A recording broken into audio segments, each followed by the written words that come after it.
Santa Clara, California. Bobby Wagner got the Seahawks the lead. Doug Baldwin made sure they kept it. Wagner's creative, hustling interception ripping the ball away from a 49ers receiver while on his back set up the game's first 2 count in the first half and continued the All-Pro's even better season this year. Baldwin's 2 remarkably savvy plays led to the 2 Seahawks 2 counts that broke open the game in the second half. "Just doing my job," Baldwin said with a grin. Russell Wilson's continued brilliance in improvisational scrambles away from pressure, Jimmy Graham setting 2 team records in Seattle's defense handing San Francisco and an overwhelmed quarterback yet again finished off a 2,413 victory at seemingly vacant Levi's Stadium on a gray, damp Sunday by the Bay. There wasn't a lot of fans in the stadium, Seahawks Pro Bowl defensive end Michael Bennett said after he had one of his team's 3 sacks and 2 of Seattle's 13 hits of rookie quarterback C.J. Beathard. "I looked and you could have gotten a ticket for $17. You can't get a ticket for $17 to my house."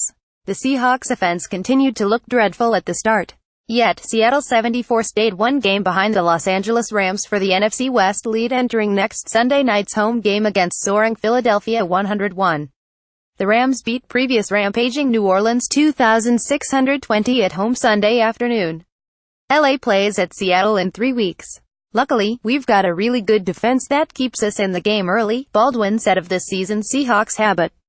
"We've still got improvements to make." Wilson was like his team, maddeningly off then refreshingly sharp.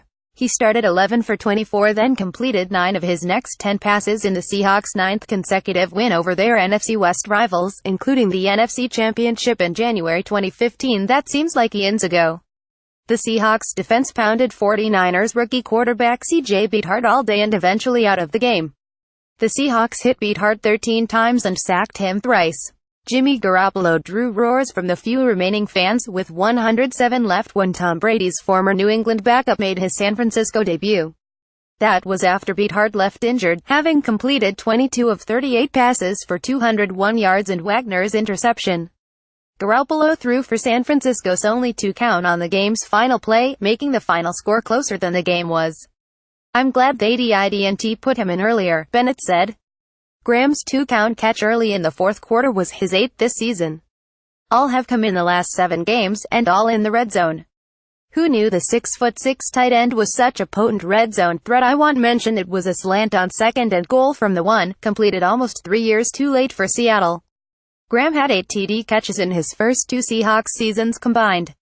Graham, in the final year of his four-year, $40 million contract, set the Seahawks record for most scores by a tight end in a season and in a career. His 16 for Seattle is one more than Jeremy Stevens had in the early 2000s. The game began as most Seahawks ones do this season, as an ugly slog. Seattle leads 73 after an underwhelming first half. Just after halftime, the Seahawks answered San Francisco's second field goal with their sharpest drive of the game, and Wilson's 2 sharpest throws. Baldwin sparked the 71-yard scoring march with a leaping, twisting catch of the scrambling Wilson's improvisational pass behind him across midfield on 3rd down. Then on a play-action pass, number 49er got near Wilson. That gave him time to throw a dart into Tanner McEvoy's chest across the middle for a 24-yard gain.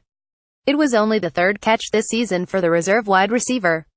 Wilson lofted his next ball exquisitely over the linebacker and before San Francisco's closing safety Antonio Exum arrived for a 17-yard 2 count to Nick Vannett.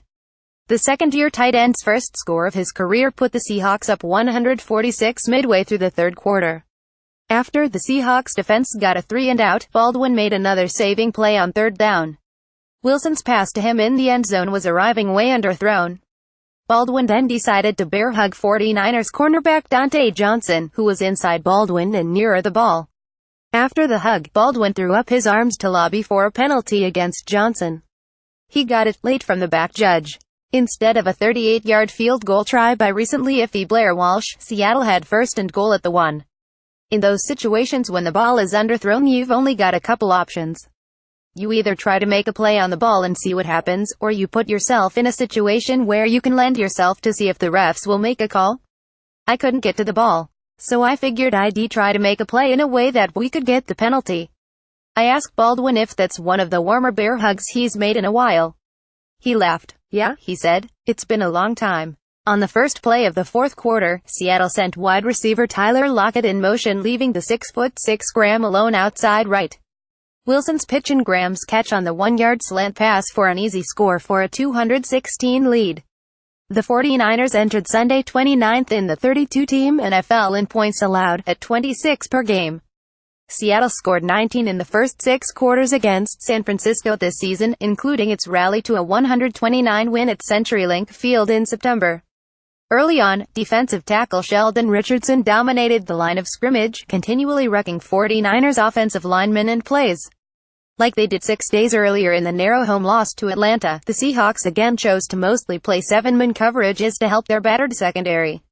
It was again missing Richard Sherman and Cam Chancellor, and was also minus rookie starting cornerback Shaquille Griffin because of a concussion. Seattle's 4-man pass rush consistently got through San Francisco's porous offensive line into the rookie quarterback C.J. Beathard's face. The Seahawks hit Beat hard 10 times in the first half alone and sacked him twice, while rarely blitzing. The Seahawks scored the game's first 2 count thanks to Wagner.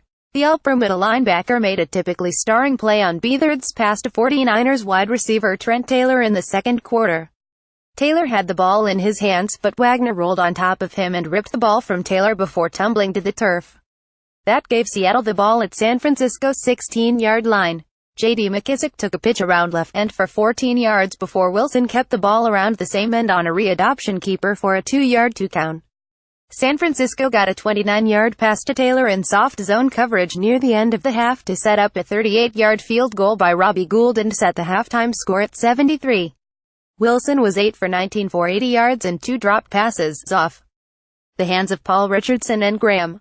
Wilson laid in soft on his throw to Lockett when the receiver was open on a backside post route in the end zone. That allowed 49ers cornerback Ahkello Witherspoon to break up the pass instead of it being a Seahawks 2 count. He threw an interception on the game's first play, way underthrowing Graham into the arms of San Francisco's Eric Reed. It was Wilson's 5th interception in 5 games. He threw just 3 interceptions in his first 6 games. His passer rating for Sunday's first half was a meager 32.8. The lead at the half would have been larger, but Blair Walsh missed his 5th field goal in the last 4 games.